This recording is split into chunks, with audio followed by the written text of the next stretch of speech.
श्री शिवाय नमस्तुभ्यम दोस्तों। आप सभी लोग हमेशा कहते हैं या कुछ-कुछ लोग कहते हैं कि भई हमारे घर में मेहनत तो सभी लोग बहुत अच्छे से करते हैं, पर उस मेहनत का आपको फल नहीं मिलता है या घर में हमेशा कुछ न कुछ ऐसा लगा रहता है जिससे कि आपके घर के सभी सदस्य परेशान रहते हैं। तो इस वीडियो में आपको कुछ ऐसी 10 गलतियाँ बताने वाले हैं, कुछ ऐसे 10 उपाय बताने वाले हैं जिनको आप लोग अपने घर में ज़रूर करते हो गलतियाँ, और उन गलतियों को सुधारने के लिए आपको ये वाले 10 उपाय ज़रूर करने चाहिए जो हम आपको बताने वाले हैं। देखो, अगर आपके साथ भी ऐसा होता है, मेहनत करते हो पर फल नहीं मिलता, तो आप लोग ये 10 चीज़ें ज़रूर सुन लेना ताकि आप लोग इन 10 गलतियों को सुधार सको और आपके जीवन में भी धन आ सके, सुख संपदा आ सके, ठीक है?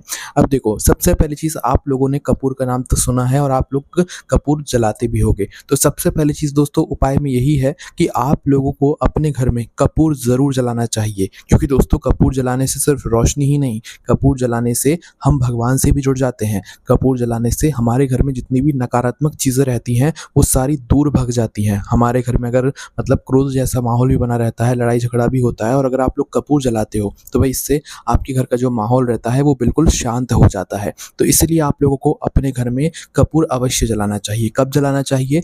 सीधी सी बात है कि जब आप अपने घर में भगवान की पूजन अर्चना करते हैं या उनके लिए कुछ करते हैं, तो आपको उस समय कपूर की आरती भगवानों के लिए करनी चाहिए, और उस आरती को अपने पूरे घर में हर कोने में उस कपूर की आरती को ज़रूर घुमाना चाहिए, ठीक है? और दोस्तों, जब तक आप आरती करें आपके कपूर बुझना नहीं चाहिए, आपका कपूर जलते रहना चाहिए, और अच्छा वाला कपूर, बिल्कुल असली वाला कपूर अगर आप लोग जलाएँगे तो ही आपको यहाँ पर फ़ायदा मिलेगा, ठीक है? तो आज से ही आप लोग कपूर का इस्तेमाल करना शुरू कर दीजिए। अगर हो सके तो रोज़ 1 कपूर आप लोग अपने घर में जलाइए, अन्यथा हफ्ते में 1 बार तो जला ही दिया कीजिए, ठीक है? इसके बाद में दोस्तों जो दूसरी चीज़ है वो है दोस्तों दान करना। अगर आप किसी ज़रूरतमंद व्यक्ति को कोई भी चीज़ अगर दान कर सकते हैं तो बिल्कुल करें, क्योंकि प्रकृति का एक नियम है कि आप जितना इनको दान करोगे, जितना प्रकृति को दान करोगे, उससे कई गुना वो आपको वापस लौटा कर देगी। तो इसलिए आप जिस तरीके की भी सेवा किसी की कर सकते हैं, किसी की कोई मदद कर सकते हैं, किसी को किसी भी चीज़ में जो है आप हेल्प कर सकते हैं, तो आप ज़रूर कीजिए। और सबसे बड़ा दान अगर हम बोलें तो वो अन्नदान होता है। भले आप किसी को खाना खिला रहे हो तो वो भी एक बहुत बड़ा दान माना जाता है, चाहे आप किसी को अन्नदान कर रहे हो तो वो भी एक बहुत ही अच्छी यहाँ पर बात मानी जाती है। और जब आप किसी को इस तरीके का दान करते हो, किसी का भला करते हो, तो वो दुआएँ देता है और वो दुआएँ आप लोगों के लिए बहुत कारगर साबित होती हैं, ठीक है? इसके बाद में दोस्तों जो अगली चीज़ है वो है शाम के समय दोस्तों, अगर आप लोग अपने सरसों के तेल का दीपक अपने घर के मेन गेट पर जलाते हो, सरसों के तेल के दीपक में 2 लौंग डालकर अगर जलाते हो ना, तो इससे देवी देवता भी प्रसन्न होते हैं और आपके जो घर के पितृ रहते हैं वो भी प्रसन्न रहते हैं, जिससे कि आपके घर में धन की, पैसों की जो समस्या रहती है वो नहीं आती, ठीक है? तो ये दीपक आप लोग शाम के समय जला सकते हैं अपने घर के मेन गेट पर। चाहो तो 1 दीपक जला सकते हो, चाहो तो 2 दीपक जला सकते हो, ठीक है? इसके बाद में दोस्तों माताएं बहनें जब भी अपने घर में रोटियां बनाती हैं, मतलब भोजन बनाने के लिए तैयारी करती हैं, भोजन बनाती हैं, तो जब वो अपना तवा गर्म करती हैं तो कोशिश किया कीजिए कि जब आपका तवा गर्म हो जाए तो उसके ऊपर जो दूध होता है उसके कुछ छींटे अगर आप लोग मार दें तो वो बहुत अच्छा माना जाता है। जब होता क्या है कि जब गर्म तवे पर हम दूध के छींटे मारते हैं रोटियां बनाने से पहले, तो इससे हमारे घर पर या हमारे ऊपर कोई भी दोष लगा हुआ होता है तो धीरे-धीरे करके हमें उससे मुक्ति मिल जाती है, ठीक है? तो ऐसा भी आप कर सकते हैं अगर आप चाहें तो, है ना? इसके बाद में दोस्तों हमेशा ध्यान रखिएगा कि आप जो रोटियां बनाते हैं उसमें पहली रोटी आप लोग गाय के लिए अलग ही निकाल दिया कीजिए और सबसे पहले गाय के मुख में दे दिया कीजिए। ऐसा नहीं कि भाई वो ठंडी हो गई, पूरी सूख गई, उसके बाद आप गाय को दे रहे हैं तो फिर वो रोटी का कोई आपको पुण्य नहीं मिलता है, ठीक है?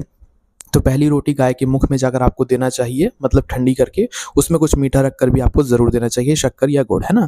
इसके बाद में दोस्तों आप कुछ नियम हैं जो कि जान लीजिए। जिस तरीके से गाय को पहली रोटी देनी चाहिए, आपको पक्षियों को भी दाना देना चाहिए। एक आखिरी रोटी कुत्ते को भी देना चाहिए, जो कि सबसे आखिरी में आप लोगों को देनी चाहिए। ऐसा करने से आपके घर में सुख समृद्धि बनी रहती है ना?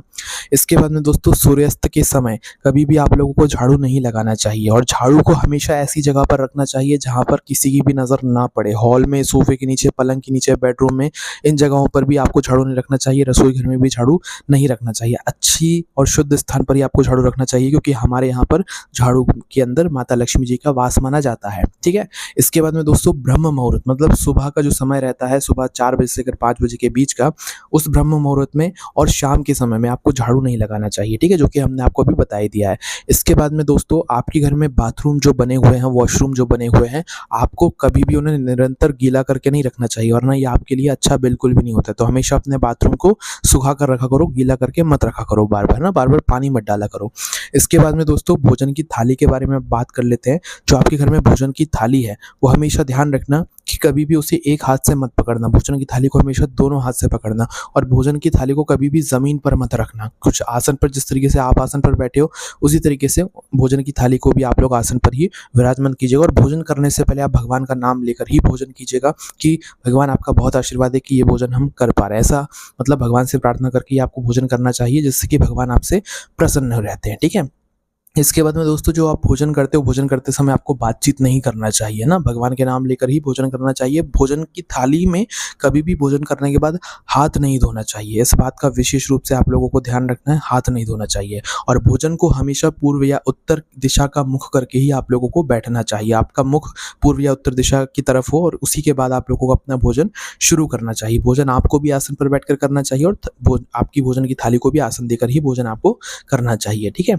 इसके बाद में दोस्तों कभी भी आपको अपने घर के पूजा घर में देवी देवताओं की एक से ज़्यादा तस्वीरें नहीं रखनी चाहिए, ये अच्छा नहीं माना जाता है।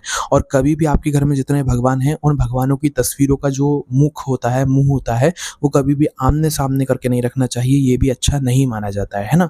इसके बाद में आपके घर में जब आप सोते हैं, तो आपके पैर कभी भी दक्षिण दिशा में नहीं होने चाहिए, इस बात का विशेष रूप से आप लोग ध्यान रखिएगा, ठीक है? इसके बाद में अगर आप नाखून और बाल बढ़ाकर रखते हैं, तो भई ये भी आपके लिए और आपके परिवार के लिए अच्छा नहीं माना जाता, तो अपने नाखून और अपने बालों को भी आप लोग ज़्यादा ना बढ़ाएँ, समय रहते कटवा लिया कीजिए, ठीक है? तो ये सारी चीज़ें हैं दोस्तों, जिन पर आप लोग ध्यान रखिए, बाकी बातें तो बहुत सारी हैं, बाकी हम आपको अगली वीडियोज़ में बता देंगे, पर ये सारी चीज़ों का आप लोग ध्यान रखिए, जिसके बाद आपको आपकी मेहनत का फल मिलना यहाँ पर शुरू हो जाएगा और आपके घर में बरकत भी आना शुरू हो जाएगी। कोई भी परेशानी आती है, आप हमसे कमेंट करके पूछ सकते हो। ओम नमः शिवाय, जय भोले बाबा, श्री शिवाय, नमस्तुभ्यम।